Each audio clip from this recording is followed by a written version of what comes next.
Autoline Daily is brought to you by Borg Warner, feel good about driving. Bridgestone, your journey, our passion. Dow Automotive Systems, improving durability and increasing design flexibility with Betamate structural adhesives at dowbetamate.com. And by Hyundai, new thinking, new possibilities. Welcome to TGIF Autoline Daily. We've got some great stories to report on, so let's get to them.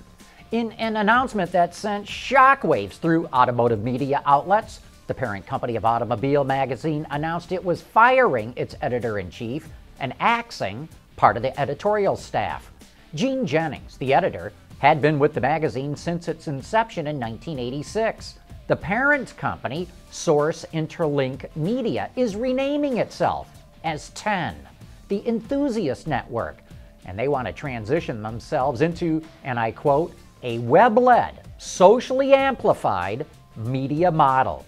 Jennings will continue to run her website, Gene Knows Cars, which is also owned by the Enthusiast Network.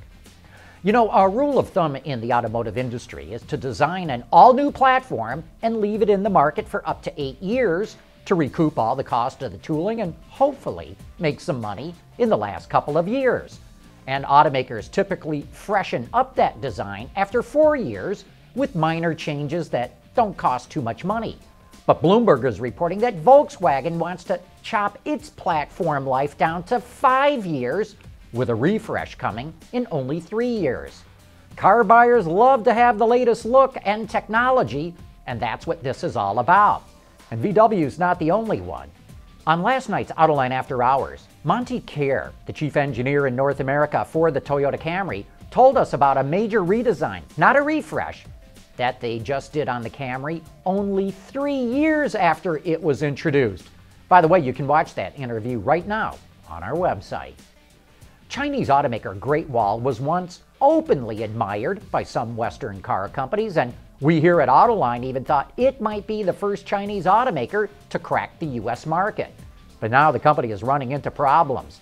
Sales fell in 3 of the first 4 months of this year in China, and it ran into embarrassing delays with its newest model, the Haval H8 SUV, due to quality problems. Thanks to that, its stock price got hammered. Experts are now predicting that Changan will overtake Great Wall as the leading Chinese brand. Changan has joint ventures with Ford, PSA, and Suzuki, and through the first 4 months of this year, its sales jumped nearly 38%. Speaking of China, it's not too hard to see why automakers are flocking to the country. Last year, there were about 280 million licensed drivers, but forecasters say that number could jump to 1 billion in the next 10 to 15 years. So if you think Chinese car sales are impressive right now, just wait. They've barely gotten going. But yikes!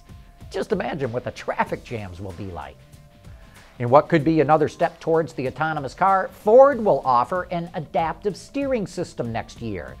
The system uses an actuator placed inside the steering wheel that continuously changes the steering ratio to optimize steering response, whether that may be at parking lot or highway speeds.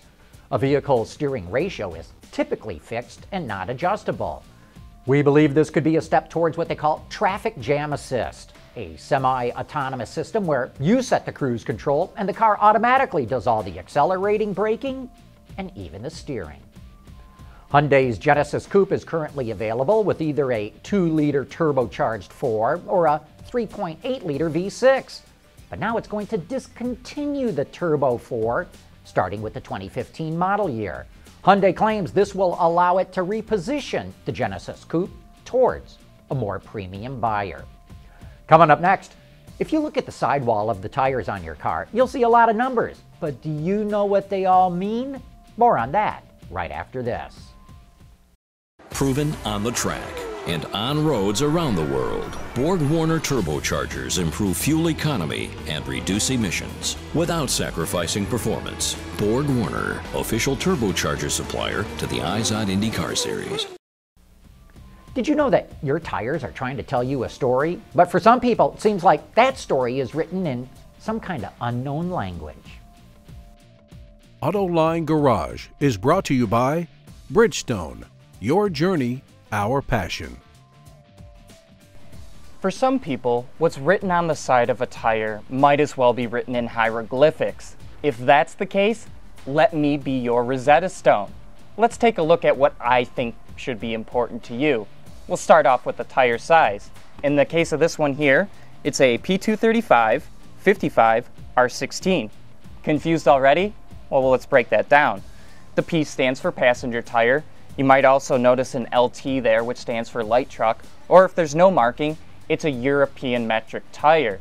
The 235, that just means that's 235 millimeters wide. The next number is the aspect ratio, which is the percentage of the height to the width. So in this case, the height is 55% of the width. Now the R stands for radial construction, and the 16 means that this is a 16-inch diameter wheel that this tire goes on. Now it's not always the case, but you might notice a tire size that looks like this.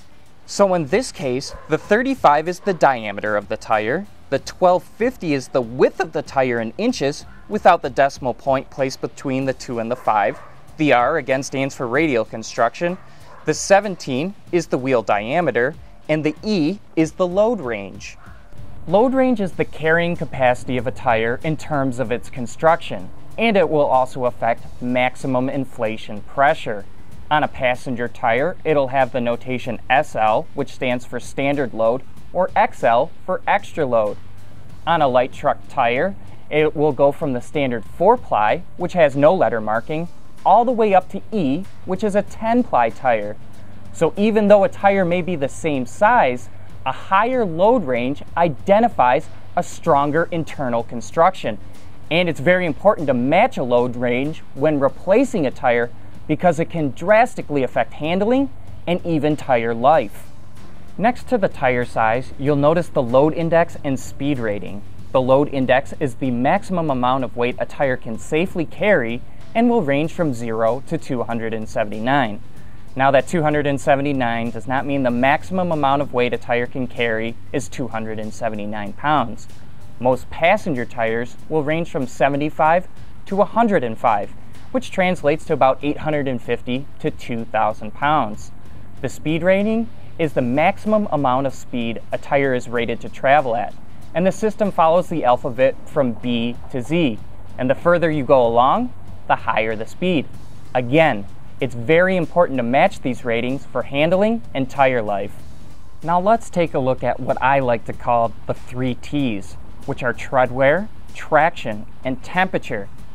These ratings are important, but not as important to match as the others are, and I mostly pay attention to tread wear and traction. The tread wear rating is a measurement of the tire's durability. It's not exact, but if you add 2 zeros to the tread wear rating, it's a good indication of how many miles the tire will last. The traction rating is the measurement of a tire's ability to stop on a straight, wet surface. Grades include AA, A, B, and C, with AA being the highest rating. And just in case you're wondering, the temperature rating is a tire's resistance to the heat generation under normal operating condition at recommended inflation pressures. If you look hard enough at the small print, there's another important number on the sidewall, which is maximum pressure. Some people mistake this for the recommended inflation pressure and will inflate their tires to it, which is wrong. If you look at the placard on the driver's door pillar, the correct recommended inflation pressure will be there along with the original tire size, just in case you're not sure that the tires that are on the vehicle are the correct size. And lastly, let's decipher the DOT code. Now most of the letters and numbers are not important to you except for the last 4 numbers, which are usually outlined in an oval box. They indicate the week of the year that the tires were produced. In the case of this tire, it was made in the 18th week of 2008. This would be important to you just in case you think your tires are getting too old or there's a problem, making it easier to identify the affected batch of tires. Some manufacturers recommend that you replace your tires every 6 years, even if they're not worn out. If you have quality tires, I think that's a bit extreme, and the codes and ratings on your tire's sidewall will tell you the answers to that. Not to mention that your tire's tread is trying to tell you when they need to be replaced. And they're trying to tell you a whole lot more about your vehicle.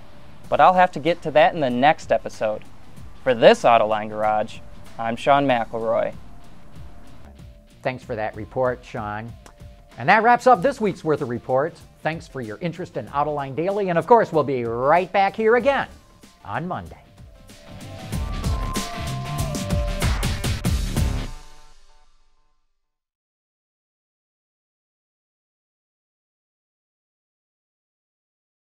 Ward's is the industry leader for news, data, and analysis. That's why companies across the globe subscribe to our premium service, maybe even your own. Log in for subscriber access now. Check your company's intranet for details and rely on wardsauto.com to keep you informed.